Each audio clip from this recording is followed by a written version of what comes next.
Okay, thank you for meeting with us this afternoon, Mrs. Malone, and thank you to our viewers joining us live on Periscope. I'm Sherry Beasley, and today we are backstage at Armstrong Auditorium with the soprano soloist of the oratorio Song of Songs, Mrs. Paula Malone. Very nice to be here, thanks. Thanks for joining us this afternoon, Mrs. Malone. And yesterday we spoke to your husband, Mr. Ryan Malone, the composer of the oratorio Song of Songs, and he told us about the plot of the story. And it's just an epic love story between a husband and his double-minded wife as he tries to woo her back. And the soprano soloist plays the part of the wife. So could you tell us how the character of the wife develops throughout the plot of Song of Songs? Sure. Well, the wife is done by the soloist and the choir.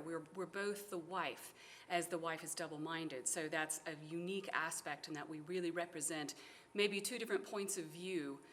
I think he said it to where that the words I always sing are the words spoken directly to the husband, and the words the choir sings are the words the choir sings about the husband. So it's slightly different, just points of view, but it's the same. I think, are you asked about how the character develops?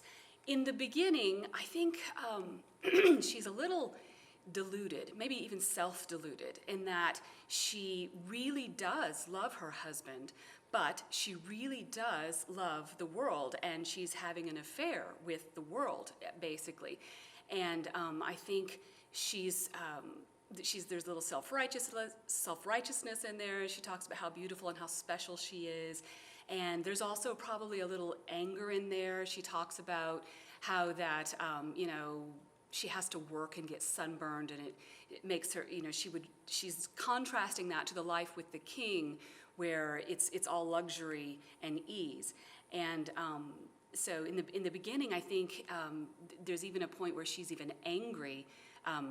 There's an aria, the beginning of a duet, Follow the Footsteps of the Flock, where she's like, where are you? She's so deluded. She's like, I love him. I've just been with the king, but where are you? And then she's like, why should I have to turn aside by your companions? She's like, why won't you be in my world, in a way? It's like she thinks she can lead this double life, and he should just be right there beside her. And of course he can't. And he's trying to woo her out through this whole course of the oratorio. And there's times where the bride talks to her friends, times where she talks to her husband, and times where she's just relating things that are happening, trials and different emotions in her life through this whole process. And then towards the end, one of the arias that I sing towards the end, it's where she's starting to wake up and to realize that things are not the way they're supposed to be. He should be here. I wish he were my brother, like a spiritual brother. He were my friend. And if I could find him, if he just gave me one more chance, I'd do it right this time, and then, I'd kiss him. I didn't care who would see. I would do it right. And then later I sing probably the most famous phrase is from Song of Solomon about set me as a seal, where she decides, I love him so much, and this love that we have is so fabulous that I would rather die than to forsake it again. And she forsakes all the luxuries of the world, all of the adulterous affairs with kings, all of that, and she chooses her shepherd. And it's just really a beautiful, beautiful moment in the song, in the whole work. And you're part of the musical faculty here at Herbert W. Armstrong College as a voice instructor, and you've been in many stage productions and musicals before as a professional singer. Can you tell us about your experience as a musician and a singer? Oh, wow. Well, I've just loved to sing my whole life. Honestly, people ask me, when did you decide you were a singer? And I don't think I made that decision. I think I've just always been a singer, and I've always known I was a singer from the time I was, 2. I've always had the little fake microphone, and that's all I ever wanted to do. I started singing in competitions when I was younger. I started doing stage works when I was maybe in my early 20s. And then I started studying classical voice with operas and oratorios in my mid-20s. And I've done just a variety of operatic roles and oratorio roles and recitals and things of that nature. And I love it. I don't need a big audience. I just love to sing the music, and I like the people hearing it to also enjoy it. So with all of this experience, can you tell us what makes Song of Songs unique for you?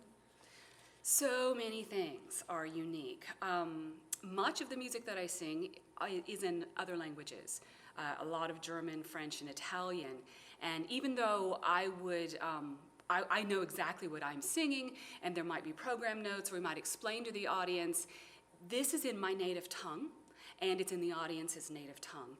And I think there is an instant textual connection, I hope there is, when I sing, so that there's just this, I can say these words and convey a message immediately to the listener's ears. It's also more of a modern type composition, so I'm a little bit, I don't want to just say that it's better, but it's just different in that I'm freer in my ability to interpret the music. I can choose lots of different colors. I can use straight tone. I can use, I can just use any ornament that I want, based on how I want to send the text. It was also composed specifically for my voice, and that makes it, well, it makes me think, wow, you must think I'm pretty good, because it's got some big intervals in there. But it also is set where my voice has its most strengths, and so that makes it a little, I'm not trying to fit my voice into another mold. This was a mold made for my voice. And right, like you said, your husband is the composer of Song of Songs, and he was able to write it, like what you said, specifically for your voice and range. And the soprano solos in Song of Songs are just stunning.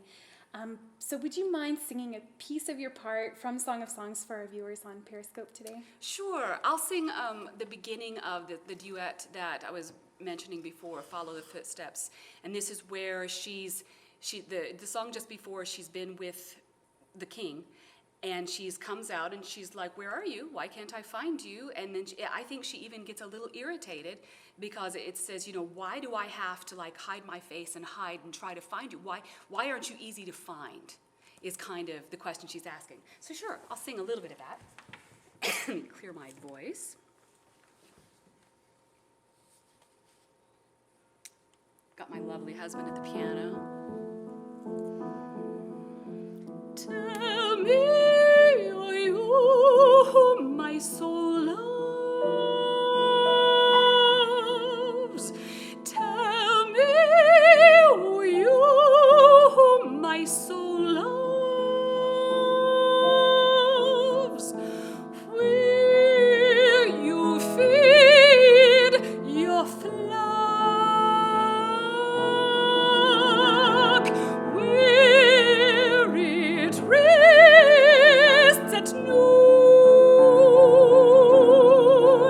For why should I turn aside by your companions' flocks?